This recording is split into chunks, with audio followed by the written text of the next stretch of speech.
اللہ کے نام سے جو انصاف کے دن کا مالک ہے اور اسی کے پاس ہم سبھی کو لوٹنا ہے۔ حی المدار کے تمام دیکھنے اور سننے والوں کی خدمت میں پرخلوص سلام۔ ناظرین کرام، آج ہم جس موضوع پر گفتگو کرنے جا رہے ہیں، اللہ تعالیٰ سے دعا ہے کہ وہ ہم کو ثابت قدم رکھے اور کسی کی تکذیب و توہین سے محفوظ رکھے، آمین۔ کیا ہم جانتے ہیں کہ حضور صلی اللہ علیہ وسلم نے ارشاد فرمایا، حسن اور حسین دنیا میں میرے دو پھول ہیں، مگر افسوس امت نے ان دونوں پھولوں کو بڑی بے رحمی سے ہلاک کر دیا۔ جبکہ غدیر خم کے موقع پر حضور صلی اللہ علیہ وسلم نے فرمایا تھا کہ میں اہل بیت کے معاملے میں تمہیں اللہ کا خوف دلاتا ہوں۔ اگر آپ شائق ہیں ان احادیث کو دیکھنے کے تو مسلم شریف میں 6225 تا 6228 کی سیر کر سکتے ہیں۔ ناظرین کرام، حضرت امام حسن علیہ السلام کے قاتل کو تلاش کرنے سے پیشتر میں ایک بات ضرور عرض کرنا چاہوں گا، حالانکہ تلخ ہے مگر کارآمد بھی ثابت ہو سکتی ہے۔ اللہ تعالی ہماری سمجھ میں وسعت بخشے۔ بات دراصل یہ ہے کہ دنیا کہاں سے کہاں پہنچ گئی ہے۔ نئی نئی ایجادات نے زندگی میں ایک انقلاب برپا کر دیا ہے۔ دوسرے تمام اقوام و مذاہب متحد ہو گئے ہیں۔ ایک ہم ہیں کہ اپنے ایمان پر نظر ثانی نہیں کرتے، ایمان ابو طالب کے ایمان کے پیچھے پڑے ہیں، اپنی کرتوتیں نظر نہیں آتی، معاویہ بن ابو سفیان کی کرتوتیں تلاش کرتے ہیں۔ معذرت کے ساتھ حضرت معاویہ بن ابو سفیان کو مسلمانوں کی ایک بڑی جماعت کاتب وحی اور صحابی رسول صلی اللہ علیہ وسلم بھی تسلیم کرتی ہے۔ مجھے آج اس طرف نہیں جانا ہے، بلکہ مجھے آج تلاش کرنا ہے حضرت حسن علیہ السلام کو زہر دے کر ہلاک کرانے والوں کو۔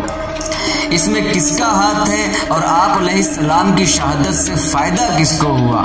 تو آئیے سب سے پہلے ہم بات کرتے ہیں اس معاہدے کی جو حضرت حسن علیہ السلام اور حضرت معاویہ بن ابو سفیان کے درمیان قرار پایا تھا۔ اس معاہدے کی حضرت معاویہ بن ابو سفیان کی جانب سے صرف ایک ہی شرط کو پورا کیا گیا تھا، وہ تھا مال غنیمت کا 5واں حصہ۔ قرآن کی منشا کے مطابق جس پر زکوٰۃ نہیں تھی۔ اس صلح نامے کی شرائط میں یہ شرائط بھی شامل تھی کہ حضرت معاویہ بن ابو سفیان خلفائے راشدین کے طریقے کے مطابق حکومت چلائیں گے۔ حضرت علی علیہ السلام کے چاہنے والوں یا ساتھیوں نے جو صلح حسن کے بعد ہتھیار ڈال دیے ہیں ان پر تشدد نہیں کیا جائے گا۔ حضرت معاویہ بن ابو سفیان کی جانب سے حضرت علی علیہ السلام پر سب و شتم یعنی گالیاں اور لعن طعن کا سلسلہ جاری ہے، بند کیا جائے۔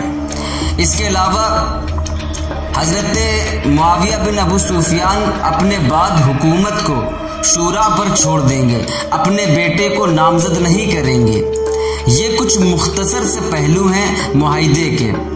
ان تمام معاہدات پر حضرت معاویہ بن ابو سفیان قائم نہیں رہے، بلکہ جو کچھ کیا ان معاہدات کے برعکس کیا۔ ہم محض شک کی بنیاد پر تو یہ کہہ سکتے ہیں کہ حضرت معاویہ کو یہ خدشہ لاحق تھا کہ کہیں ان شرائط کو پورا نہ کرنے کی وجہ سے حضرت حسن علیہ السلام پھر سے خلافت کا دعویٰ نہ کر دیں اور انہیں زہر دلوا کر شہید کروا دیا ہو۔ ناظرین کرام، ہماری تفتیش میں کچھ سراغ ہاتھ لگے ہیں مگر پوری طرح مستند نہیں ہیں۔ تاریخ خامس، روزۃ المنظر وغیرہ میں اس طرح کا بھی ذکر ملتا ہے کہ جب مروان نے جادہ بنت اشعث کے ذریعے حضرت معاویہ کو خبر بھیجی کہ امام حسن علیہ السلام کی شہادت ہو گئی ہے تو معاویہ بن ابو سفیان نے سجدہ شکر ادا کیا، تو ان کی اہلیہ نے پوچھا کس بات پر سجدہ کیا؟ تو حضرت معاویہ نے کہا آج حسن اس دنیا سے چلا گیا۔ یہ سن کر ان کی اہلیہ نے کہا لعنت ہے، فرزند رسول کی شہادت پر تم خوشی منا رہے ہو۔ اب کہاں تک یہ بات درست ہے؟ اللہ بہتر جانے۔ مسند احمد، سنن ابو داؤد اور طبرانی میں صحیح سند کے ساتھ ایک حدیث شریف کے الفاظ ہمارے شک کو یقینی جامہ پہنا رہے ہیں۔ ظاہر سی بات ہے، امام حسن علیہ السلام کی شہادت سے جس کو فائدہ پہنچنا ثابت ہو، شک و شبہات کی سوئی کا رخ اسی کی جانب ہوگا۔ یہ بھی سنا ہے جبلت نہیں جاتی، بائی سبب ہمیں ہندا اور ابو سفیان کے کردار پر بھی غور کرنا ہوگا۔ تو جناب، میں اس حدیث شریف کی بات کرنے جا رہا ہوں جس میں شہادت حسن علیہ السلام سے متعلق بہت سے راز پوشیدہ ہیں، یا یوں کہا جائے کہ جو کچھ بھی ہے حضرت معاویہ کا کیا دھرا ہے۔ مثال کے طور پر حضرت علی علیہ السلام پر حضرت معاویہ یا یوں کہیں آل مروان کی جانب سے لعنت جیسے غلیظ لفظوں کا استعمال کیا جاتا رہا ہے۔ معاہدے کی پاسداری نہیں کی گئی، وہ اس لیے کہ لوگ ملوکیت کی جانب راغب ہو جائیں اور خلافت سے روگردانی کریں اور خلافت کی اہمیت کم ہو جائے۔ خلافت راشدہ کو بدنام کرنے کی یہ ناکام کوشش تھی۔ آج کے معاویائی بھی کچھ اسی طرح کے پیترے آزماتے ہیں۔ بات یہیں پر ختم نہیں ہوئی۔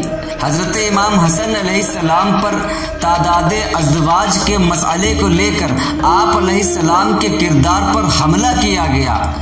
مدائن میں حضرت حسن پر حملہ کرانے والی ذات بھی یہی تھی، وغیرہ۔ تو ہم بات کر رہے تھے حدیث شریف کی جسے خالد بن معدان نے روایت کیا ہے۔ راوی کہتا ہے کہ حضرت مقدام بن ماد کرب اور قبیلہ بنو اسعد کا ایک شخص حضرت معاویہ بن ابو سفیان کے یہاں آئے۔ معاویہ نے مقدام سے کہا، کیا تمہیں معلوم ہے کہ حسن بن علی وفات پا گئے ہیں؟ مقدام نے ان للہ و انا الیہ راجعون پڑھا۔ اس پر حضرت معاویہ نے کہا، کیا تم اس کو مصیبت سمجھتے ہو؟ حضرت مقدام نے کہا، کیوں نہ سمجھوں، جبکہ رسول اللہ صلی اللہ تعالی علیہ وسلم نے ان کو اپنی گود میں بٹھایا تھا اور کہا تھا حسن مجھ سے ہیں اور حسین علی سے۔ اس حدیث شریف کے اعتبار سے ایک اور کردار وہاں موجود تھا جس کا نام تھا اسدی۔